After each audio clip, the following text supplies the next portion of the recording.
Good morning, all of you. In the last class, we have discussed about two important sewer appurtenances, that are lamp hole and manhole.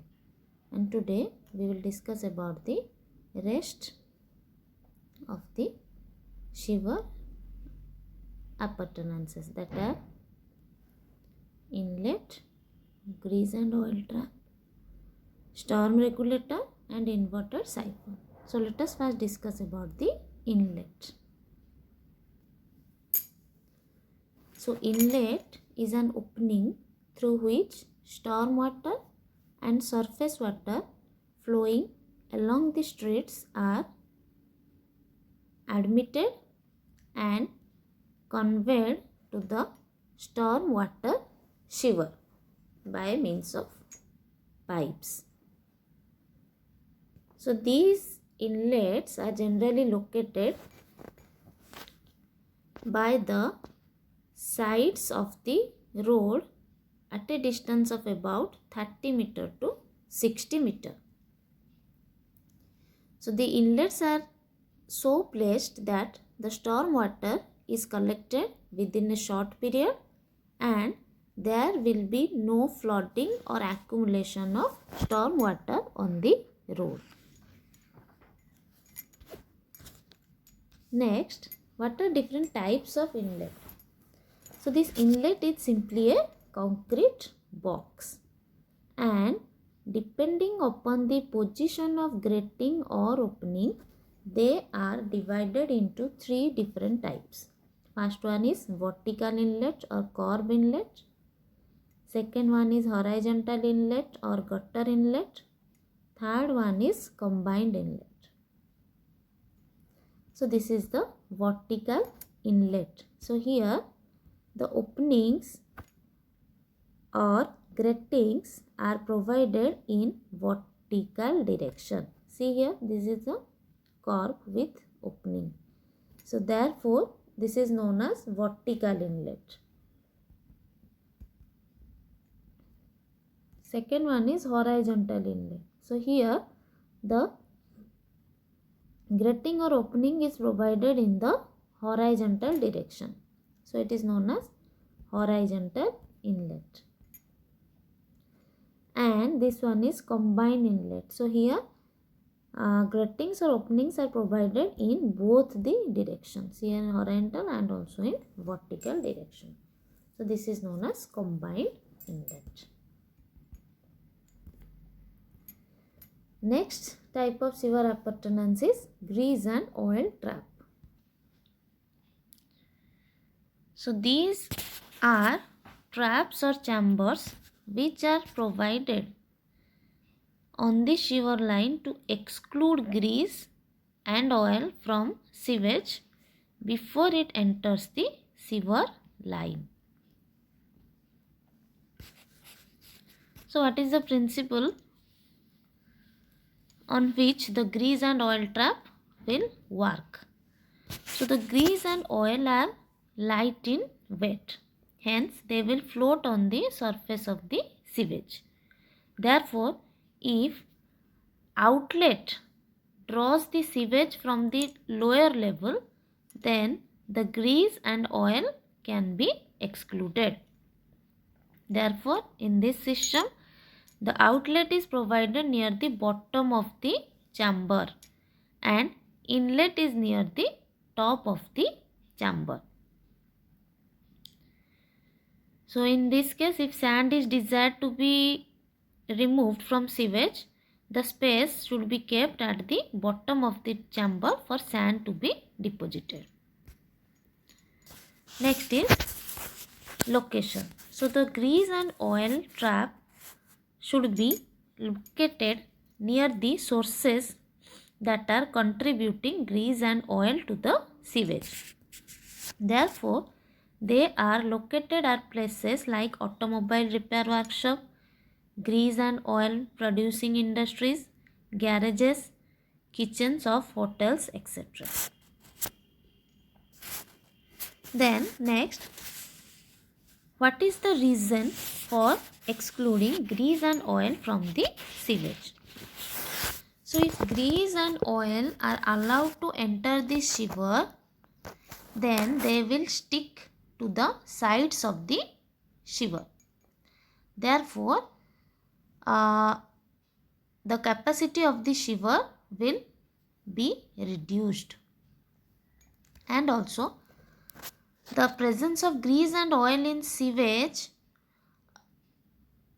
also adds to the possibilities of explosion in sewer.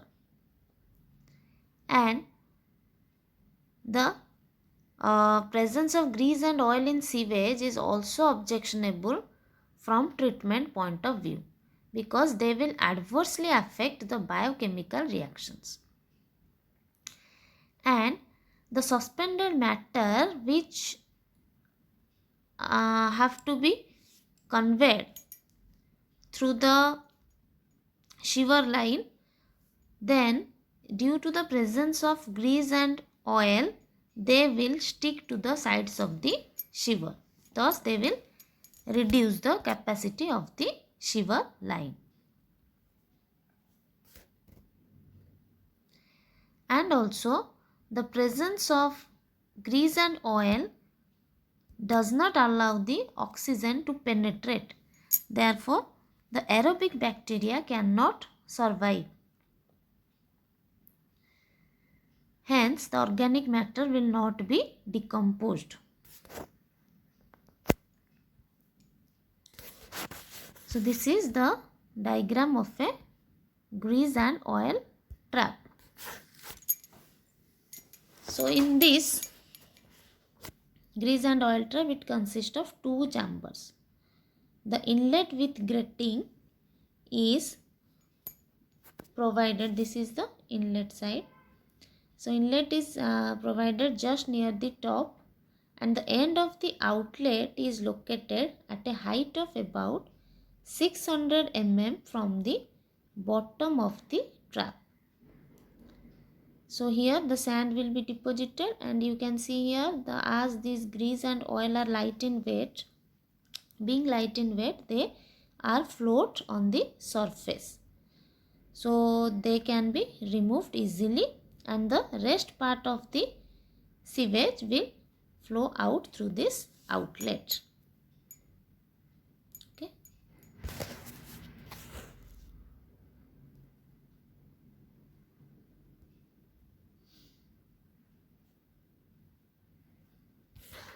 Then the grease and oil trap should be carefully inspected and properly cleaned at regular interval.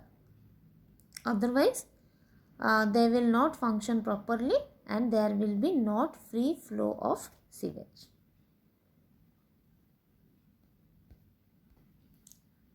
The next one is storm regulator. So these are the structure which are constructed to divert part of the sewage in case of combined shiver, and they generally come into operation when the discharge exceeds a certain value. So the structure constructed to divert the excess storm water to the river or stream is known as storm water regulator. Then, what are the different types of storm water regulator? So they are classified into three types. One is leaping weir, second one is overflow weir, third one is siphon spillway. So now we will discuss in detail. First one is leaping weir. So leaping weir generally indicate the gap or opening in the invert of a combined shiver. Invert means the lower part, the lower portion of the shiver, that is invert. So this is the gap which is made in the invert of a combined shiver. See here, this is the diagram of a leaping weir. So this is the combined shiver, and here a gap is provided at the invert of the shiver. So this intercepting shiver, the intercepting sewer runs at right angle to the combined sewer. This one is the intercepting sewer.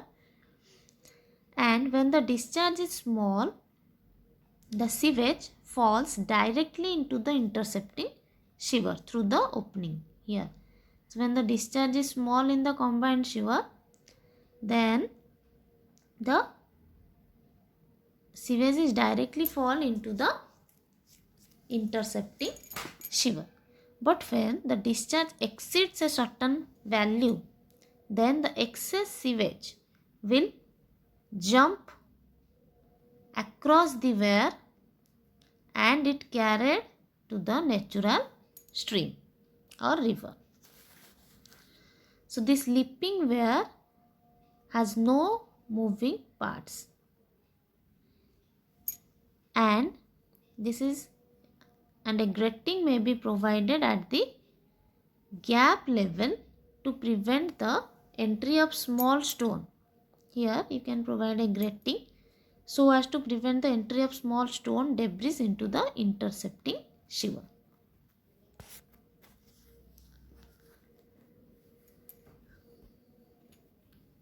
Next one is overflow weir.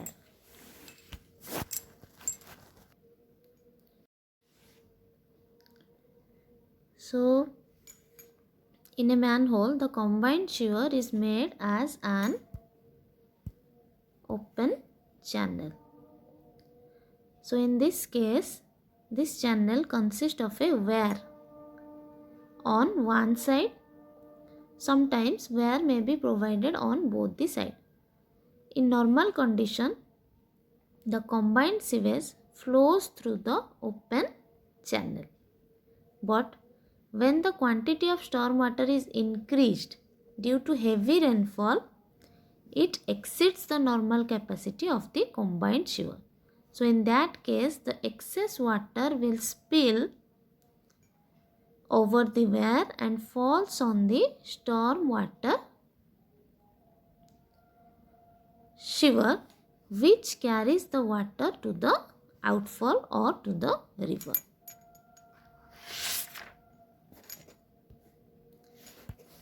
Then next is siphon spillway.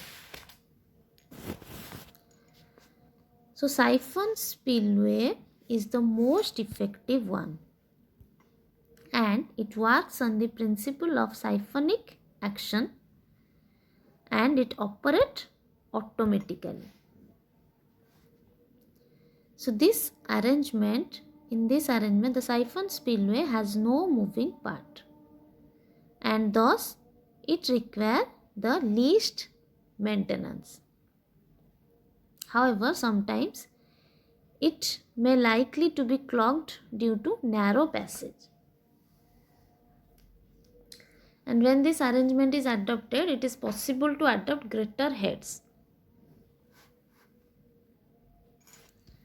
So this is the siphon spillway.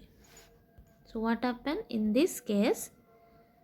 The overflow channel is connected to the combined sewer through the siphon. So this one is the siphon. So this overflow channel is connected to combined sewer through this siphon, and an air pipe is provided at the crest level of the siphon. So this is the crest level. This one is the crest of the siphon. So the level of the crest of siphon is kept at the level reached by the flow in combined sewer during the period of maximum flow.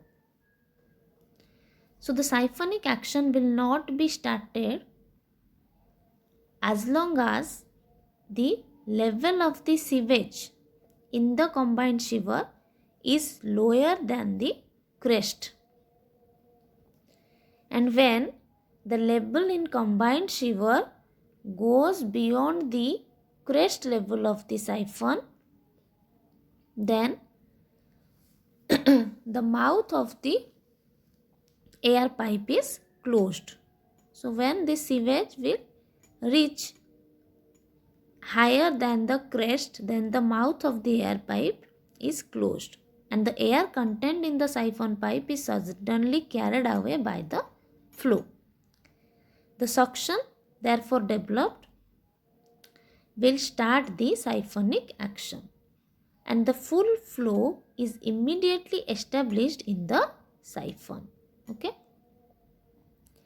and the flow from siphon is led to the natural stream or river through the overflow channel.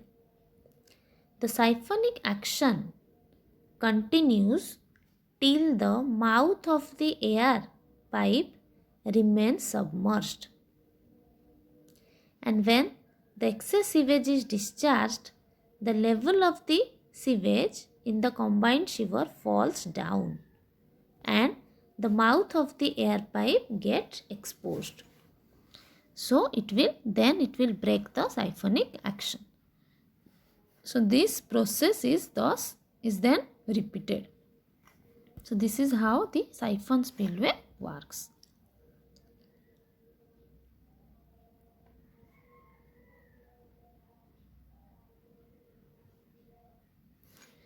The next one is inverted siphon. In next type of sewer appurtenance is inverted siphon. So inverted siphon is a sewer section which is constructed lower than the adjacent sewer section and which runs full under gravity with pressure greater than the atmosphere. Okay. The main purpose of installation of inverted siphon is to carry the sewer line below obstruction such as ground depression, streams, rivers, railways, etc. So what is the design aspect? So inverted siphon is usually consisting of siphon tubes or pipes which may be made up of cast iron, concrete or steel. It is generally constructed between two chambers, that is inlet, one is inlet and second one is outlet chamber. And if the length of the siphon is more, then it is essential to provide a ventilating shaft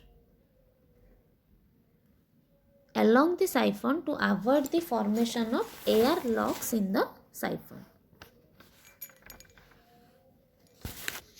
The siphon should be so designed that a self-cleansing velocity of about 900 mm per second can be achieved during the period of minimum discharge.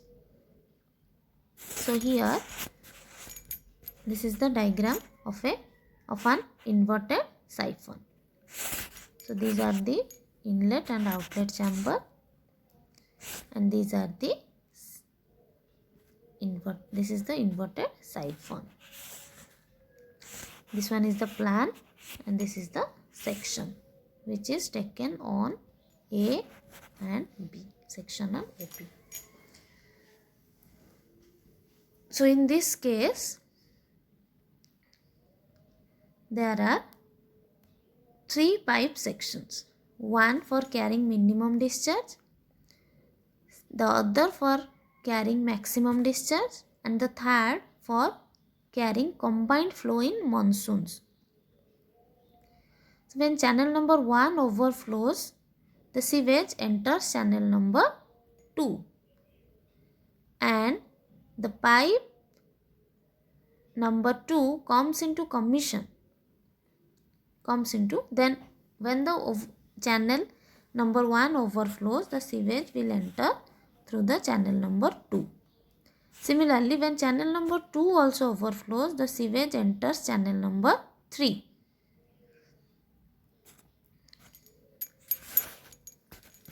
Okay.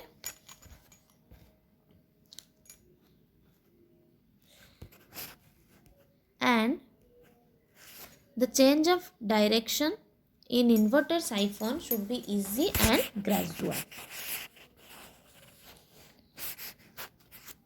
So the inlet chamber also provided with screens to remove silt, grit, etc.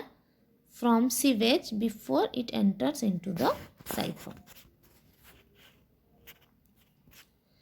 Generally, it is advisable to provide a diversion for the siphon. Hence, when the siphon is choked up due to any reason, then the flow of sewage can be diverted. So, this is all about your different types of sewer appurtenances. Thank you.